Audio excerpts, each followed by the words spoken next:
be honest, I don't know what I really want to do when I grow up.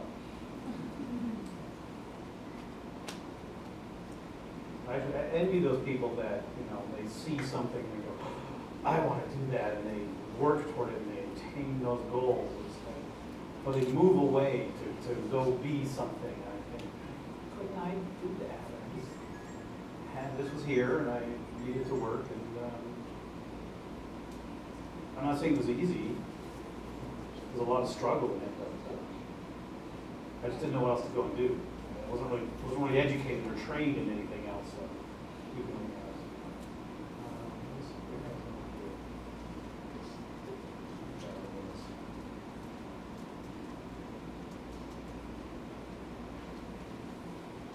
I have a little air pocket right there.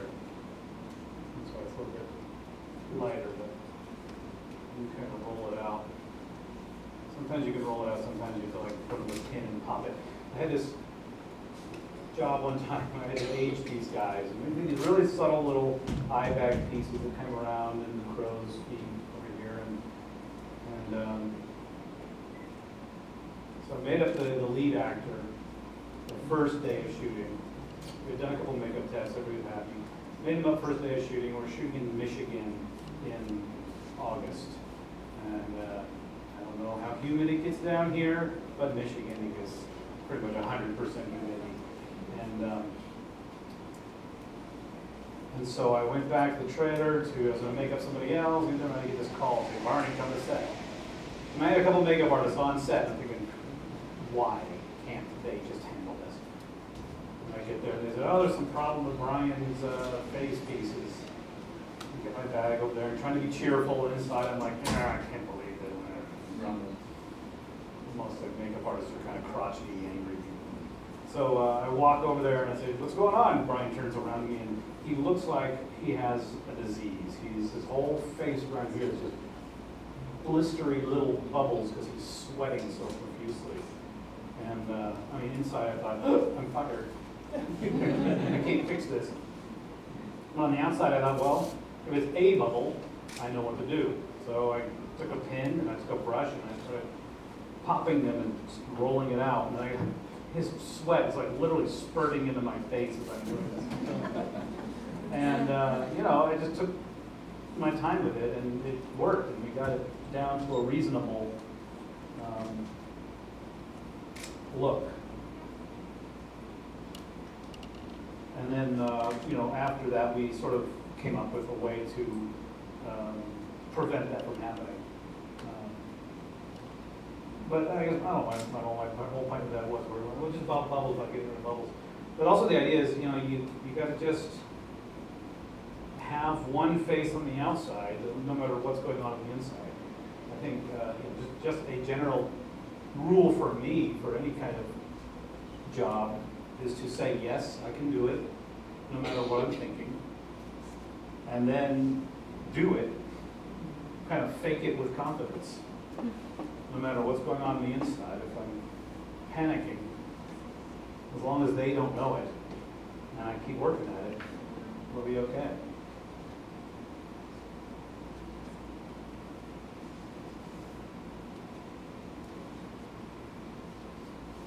Did we get some blue marble sealer, or green marble sealer, or any kind of sealer? I don't know if I brought it. No? Okay. We won't use that. Screw that. Full of water. Looks like I can use water.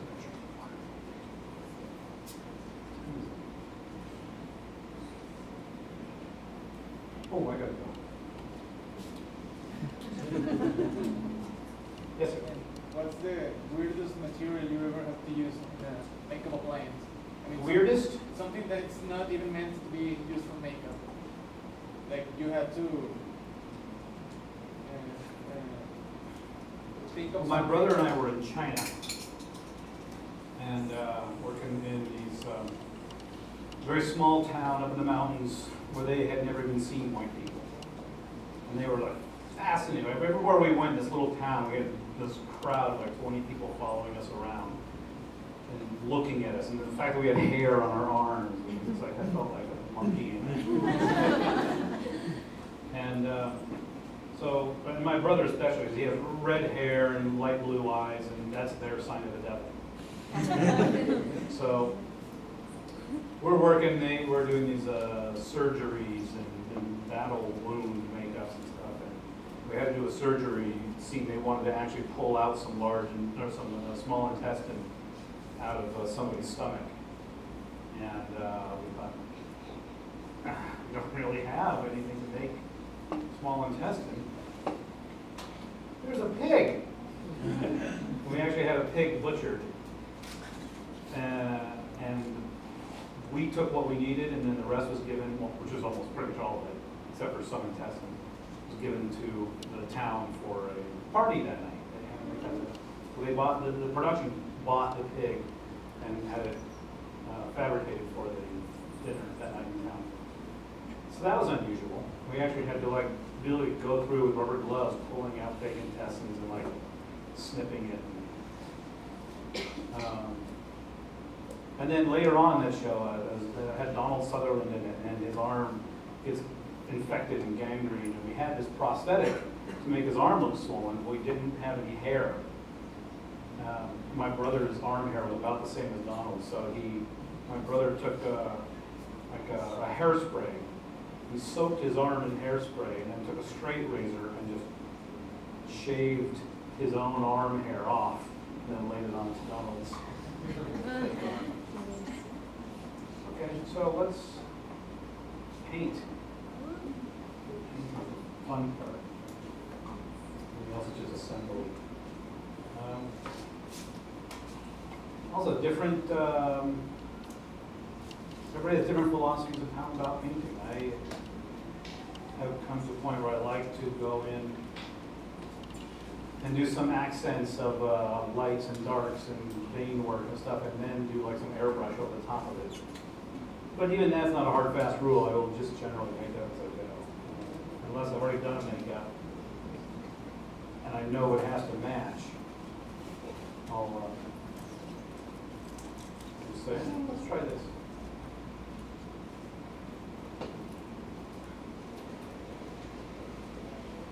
This is a 244 fluid. It's a silicone oil.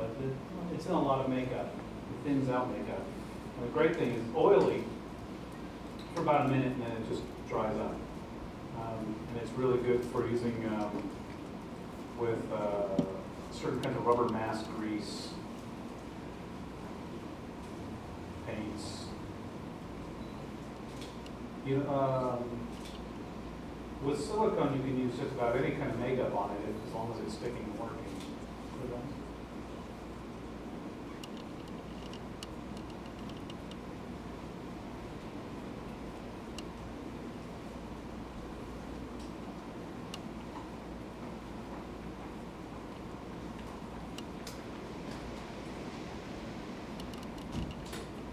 For me, one of the things that's important, which I think a lot of people miss, is just the subtle tones in reality. I see a lot of makeup and they're like pale demon or reddish brown creature, and they're just kind of one tone all over, and I can't stand that. It just, to me, there's no life or reality in it. So.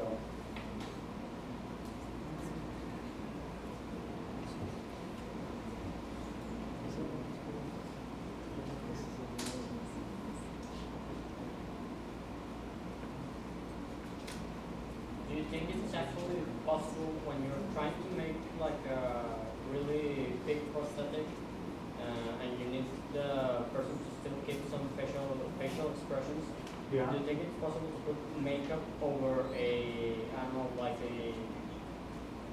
some kind of machine, a piece of metal control to make facial expressions? Oh, sure. An animatronic piece. Yeah, and then put the makeup over it. Oh, yeah.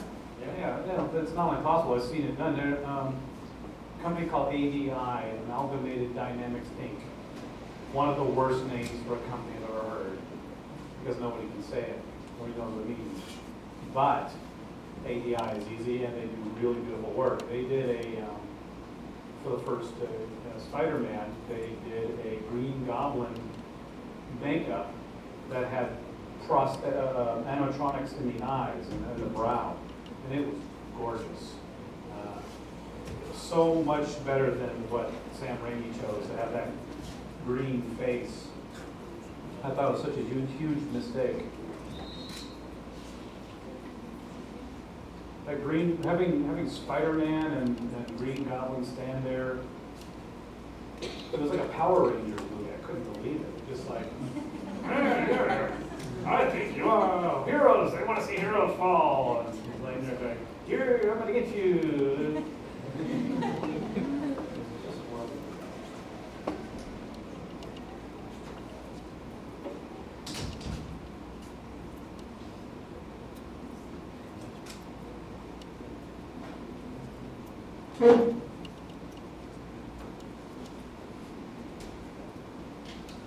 I have a question. What do you think about the Walking Dead series? Do you like the makeup of the zombie? Or Somebody described the Walking Dead series as like people whispering angrily at each other and occasionally zombies show up. I thought that's kind of apropos. But I still like it. I enjoy that show. I watch it. Even though I'm never a zombie fan, I don't really care about the zombies so much.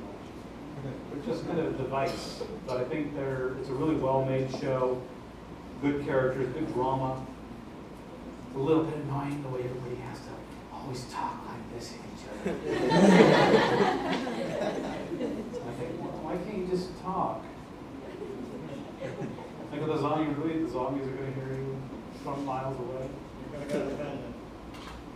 They don't want to shoot off guns. They want to stab them in the head because it doesn't make any noise. Kind of act like Clint Eastwood. Alcohol. Now, another thing you get a lot of debate about. There was a time when everybody was doing makeups and Jesus, can you imagine? So, a lot of people make the mistake of coloring in all of the lines. And then there's a lot of people who's like, don't color in the lines at all. I'm kind of in between. I think there's actually a degree of that works. Because I look at reality and I think, well, if you look at, there's nobody here. It's a good example. There's a different tone. There's a different tone inside a wrinkle than there is on top of that wrinkle. I don't think it's just lighting, but it's subtle. So I like to go in and give some warmth in some places, but not everywhere.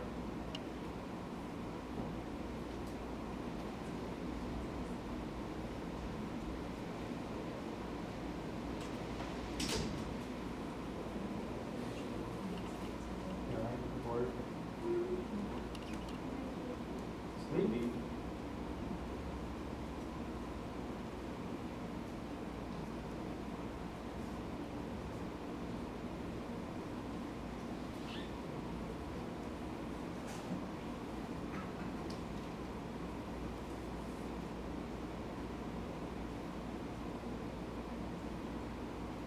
Some people say that it's nowadays better to work on like a TV series than working on an actual movie because of the decisions taken and the amount of people that gets involved in taking those decisions and the constrictions, that they put on you. What do you think about that? Who said that? Mine. That work on The Walking Dead. They said that it's about the decision making, that when you're in a movie, you have to talk to the producers, the directors, the wardrobe people. I mean, it's the amount of people that gets involved, in taking those decisions. Well, I guess that depends on the movie, doesn't it? If you're working on Spider-Man 18 or a James Bond movie or something, I'm sure that's all true. But on Star Trek, it's true. Well, actually, I don't know. On Star Trek, there was one decision maker. It was J.J. Abrams. Hey, by the way, I was thinking about when the original Star Wars trilogy, Yeah. how they did use a lot of prosthetic and makeup and things like that. And then you have the new trilogy, which is just plain CGI. And now that Lucas is gone, and J.J. Abrams has stepped in as a director for the seventh installment, and you worked in the past with J.J. Abrams, and especially you did an excellent job in space. I was thinking, is there any chance we'll be seeing any of his work in the next Star Wars film? Well, I'm not working on the next Star Wars, but I would say there's probably a good chance. J.J. Abrams wanted to be a makeup effects artist when he was a kid. It's not just a book. That was his goal, but he realized he was too smart for that.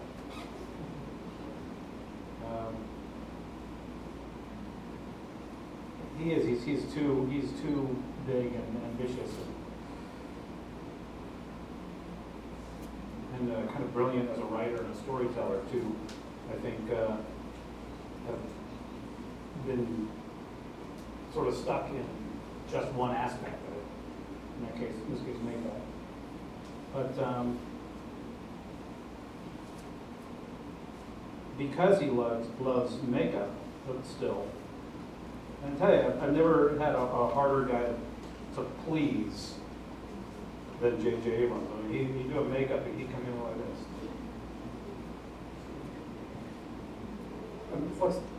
Can we fix that? What about that? What about this right here? And you say, yeah, we'll get right on it.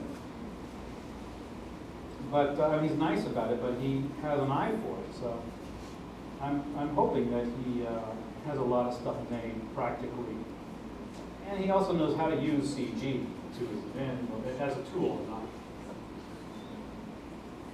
He's not making a CG movie; he's just using that as one of the elements of his movie.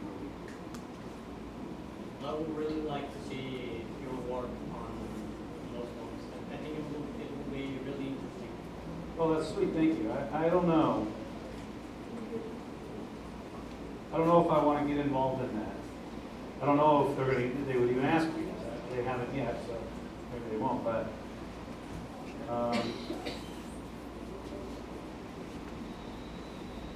it's just, it's exactly what you're saying. There's so many elements, so many people to please, and they don't make it easy, especially when there's that much secrecy around something.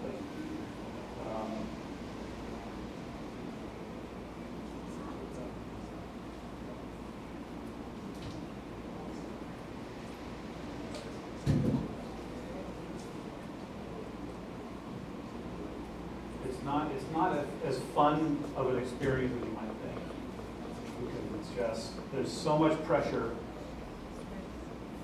and so little time.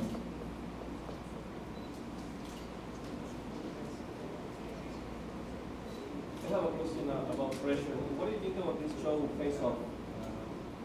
Sometimes I think... I love Face Off. It is my favorite show, and I think everybody should watch it. Sometimes I think that... And I am not contractually obligated to say that. Sometimes I think that, I don't know, it's not that natural. No, It's not reflecting what really happens. No, of course it's not. Nobody, sorry, you can't build something like that in 2 days. You can't. They have to have people helping them. There's shadow crews. There's something going on there. It's my opinion. I was on it one episode, but I'm not that informed about what's going on behind the scenes there.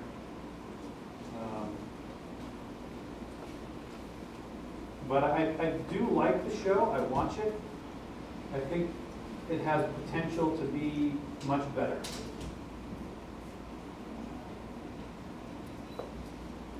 very interesting.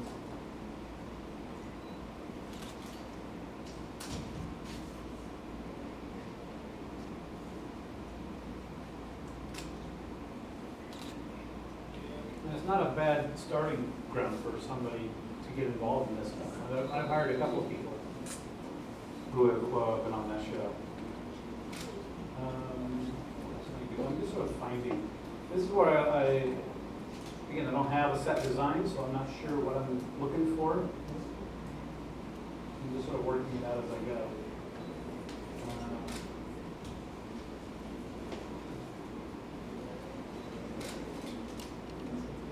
Do you have any type of relationship with the Stan Winston School of character art?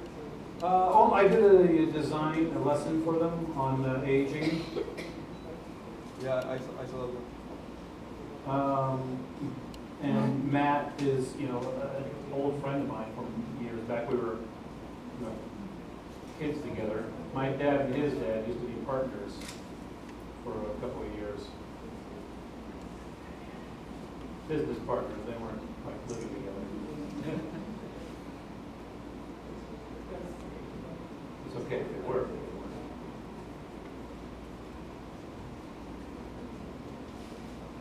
What do you think about the concept of the Stan Winston School? You think it's good? Yeah, I think it's fantastic. Letting them know your technique, or it's dangerous, or it's whatever it is. Well, it's dangerous. I mean, it's all knowledge. I think knowledge should be shared. I don't see the point in being secretive about something. There are those people out there who, they think they have developed some brand new technique in makeup and they don't want anyone to know about it. It's just ridiculous. Everybody kind of knows what that is.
So in what makeup concerns, aside from your movies, which one is your favorite? Of my movies, or just makeup movies in general? Makeup movies in general. I mean, like, I know that you probably like the best the movies that you've worked in. And No, not really, not necessarily. The thing is, you get too close to it, and then you kind of lose appreciation for it sometimes. well, in general, like any movie in which you said like, Yeah. well, these are real good makeup artists.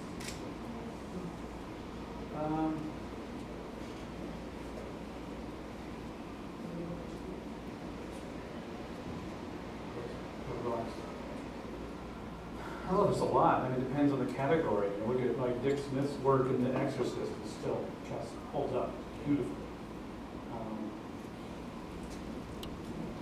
I love the original Planet of the Apes. I also love the makeups in the remake. I thought the makeups in the remake were gorgeous makeups. Not that every one of them was the right makeup, but the females I thought were just weird. The makeup wasn't the problem. No, the makeup was and the costume effect was amazing.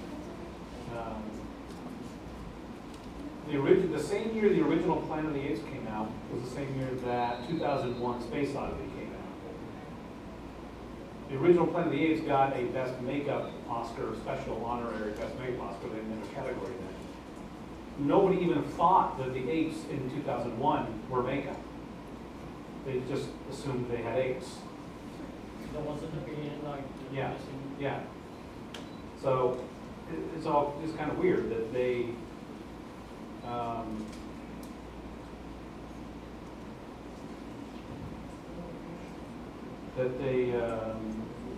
are both beautiful, iconic pieces of work. But how do you compare them? You could never have done the makeups in 2001. You could never have done that for Planet of the Apes and pulled it off.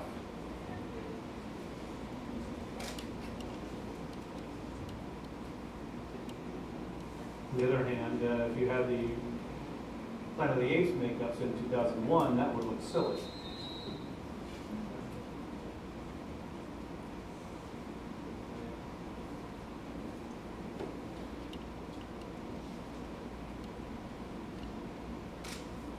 I think in the first movie it was remarkable that the face was not stiff. Even the ape-like mouth. First Planet of the Apes? Yeah. Yeah. No, they did a great job. The actors did a great job at articulating it too. That's a big.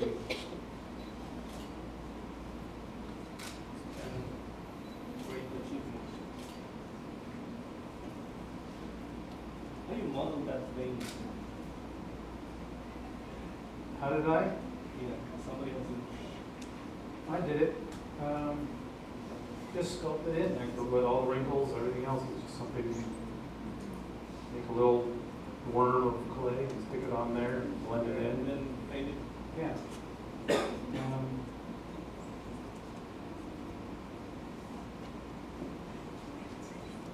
The thing is, she's got so many wrinkles, so busy already, and I almost hesitate to do too much with the coloring.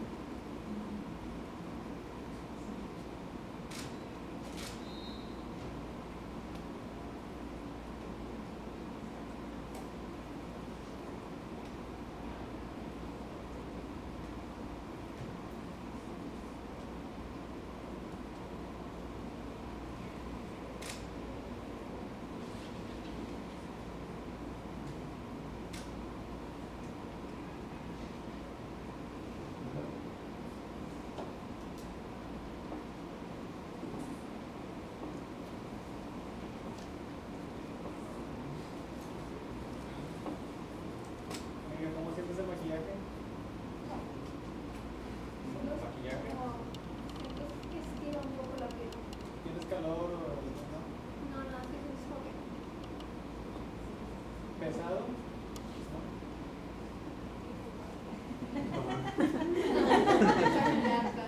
Yeah. No, I wonder what's the question? What's the answer?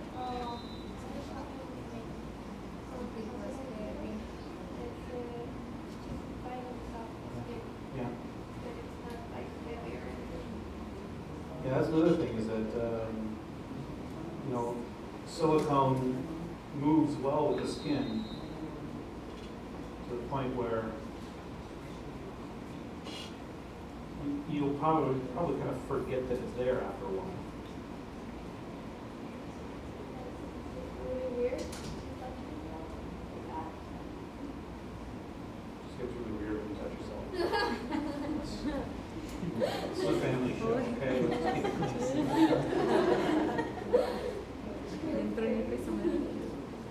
This is the kind of talk we have in the makeup trailer all the time.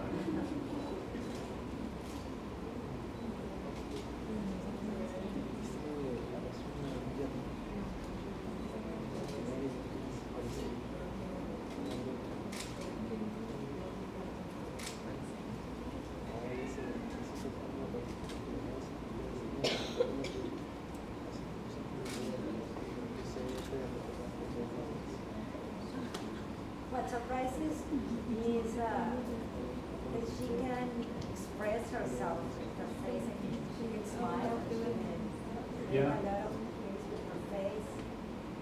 That's Well, amazing. it was in and that goes to design, certainly. I wanted to ensure that, so I really started off with changing her features in the extreme areas, obviously the nose and the chin, doing these jowls fuller, and then the rest I kept really as thin as I could, so that it helps emphasize those areas and it doesn't become so thick that she doesn't have any way of expressing laughter or humiliation. If you want to see her get embarrassed, I'll make her more red.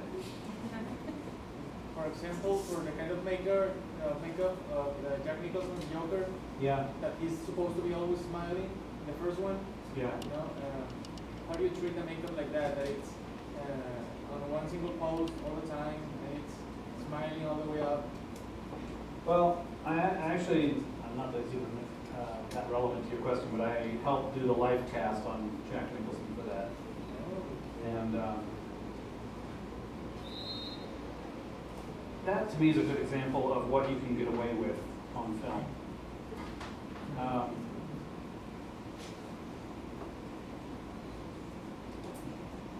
So we did a life cast of him in a smiling pose. So he was like this. So everything was sculpted to enhance that. I saw the pieces for that. I went to England the year after, and I saw the pieces, and I was like, how'd you get away with this? There was like fingerprints and a thumbnail mark in sculpture, like somebody bumped it and they didn't even bother to like redo it or fix it. Anyway, but it worked well. Also, if you look at a lot of publicity shots with like a white coming off on his collar. There's a lot of issues with that, but it doesn't matter. It told the story. Like the Heath Ledger's makeup as the Joker. I remember reading an article about it, and I was wondering if you knew something about it, if it was true that Heath Ledger did the makeup on himself, and then on that they based off the makeup that they used for the rest of the movie. Maybe, I don't know. I know that a friend of mine did that makeup on John Caglione. And he got nominated for an Oscar, but there's a thing called the Bake Off, where the 7 movies, people representing the 7 movies that are being considered for a nomination come in and they talk about what they did and how they did it, and why you should nominate them. And John came in and he goes, I'm really happy to be here. I'm a little baffled because this is really just a 3-color makeup.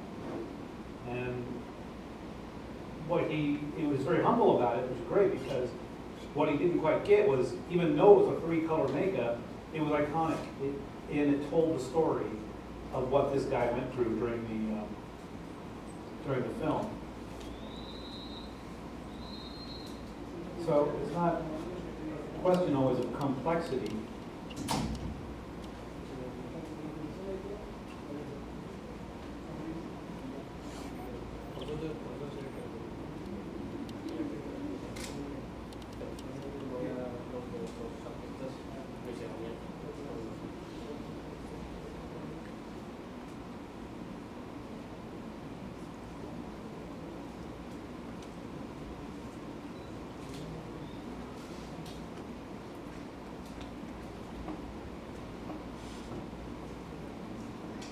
Some of what I'm doing is enhancing these wrinkles to flow into her own